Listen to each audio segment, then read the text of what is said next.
Hi, I'm Lisa Quagliata and welcome to Sempre Life. In this video, we're going to talk about what to do with mortgages and other debts. Often when we separate in a relationship, we find ourselves in the middle of paying off debts, such as car loans, credit cards, and mortgages. Like bank accounts and credit cards, arguments can quickly ensue over who is responsible for these loans taken out during the relationship. While it might have been fine to pay for your partner's car loan out of joint monies while in the relationship, suddenly it might seem a little unfair for you to be contributing to a debt for a car you don't even drive. Worse still, the biggest issue with mortgages arises when one party insists on remaining in the home but expects the other party to continue to contribute to the mortgage.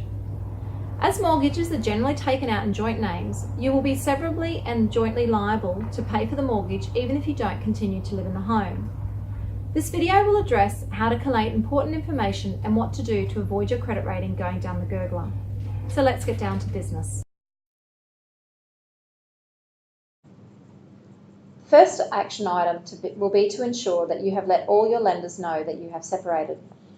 I recommend you contact them by phone and then follow up with an email confirming in writing that you have separated. Make sure you include account names, numbers, outstanding balances, and any other important information. If you do not know this information, be sure to ask and write it down. It is important to confirm whose name the loan is in and the outstanding balance. This will become important down the track if things end up heading towards the legal channels. Ask your lender your obligations moving forward with regards to loan repayments. If any of your loans are joint, do you understand what is to happen with repayments and your legal liability? If the loan is in joint names, by law, it makes you jointly and severally liable. This means that if your ex-partner refuses to pay their share of the debt, your lender may ask you to pay it back. Inquire if the loan can be separated and the legal obligations if this is possible. It may be that you can separate the loan, but you will still be liable if the other party defaults. It is possible to refinance into your own names, but without a court-appointed order, you will need to repay the stamp duty again, which can result in thousands of dollars you may not be able to afford. It is advisable to seek legal advice if your ex-partner refuses to pay their share of joint loans. If the property is only in one name, it may be worth considering talking to a lawyer about protecting the property from being sold without your knowledge by putting a caveat on it. A caveat is a notice to the registrar to restrain any registered dealings with the land without the caveator's consent. In other words, it is a notice to the registrar to stop the property from being sold, refinanced, or altered with without the other party knowing about it. Have you discussed with your ex-partner who is to be responsible for making debt repayments?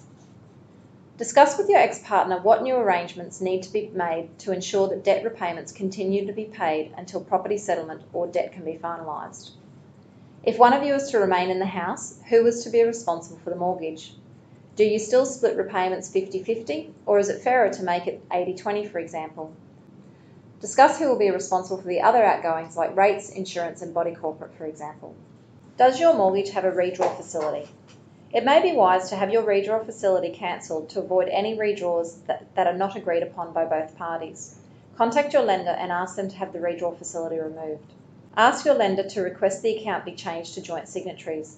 This way, any decisions regarding your mortgage need to be made jointly. Are you having trouble keeping up with your debt repayments?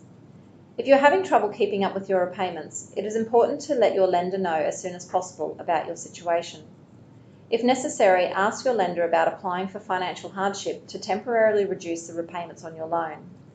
Please be aware that interest will still accrue during any period of repayment reduction. Other options may be to ask your lender if they offer a pause on repayments while you sort out your finances. Alternatively, you may be able to temporarily switch from principal and interest to interest only on your loan. It is important to understand that these options should only be used as a temporary measure, as interest will continue to accrue during these months of reduced repayments.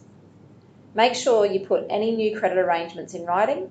Follow up any phone call with an email to the lender outlining the person you spoke to, the new arrangement, including amounts and dates. The lender in return should send you a new credit schedule. If you do not receive this in a timely manner, follow them up to ensure that you do not end up on a debt collector's list. Do you need help managing your financial commitments now that you are separated? Often post-separation, your income drops and trying to meet debt commitments on this reduced income can cause all sorts of stress. There are many tools and resources which can help you manage your budget. Consider downloading a budget planner app to keep track of your spending and set bill reminders. The Smith Family and Salvation Army are just two of the many free financial counselling services available if you prefer to talk to someone in person. If you feel you need more in-depth help managing your financial affairs, Sempre Life can assist you in sorting out all areas of your finances, including budgeting, debt management, superannuation, and future investing. Have you checked your own credit rating? Many people forget that a few missed payments here and there can really affect your ability to get a loan down the track. If you would like to know what your credit rating is like, you can check this for free at websites like creditsavvy.com.au. Credit Savvy will also let you keep tabs on your credit rating for free.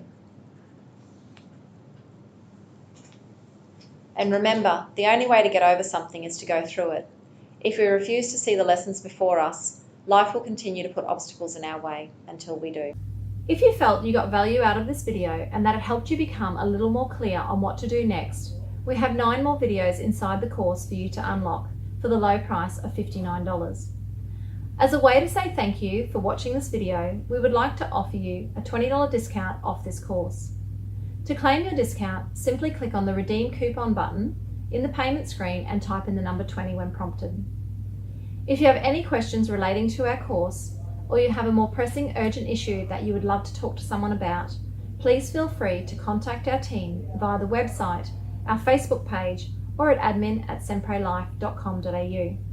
Thanks again for watching. Until next time, I'm Lisa Quagliata.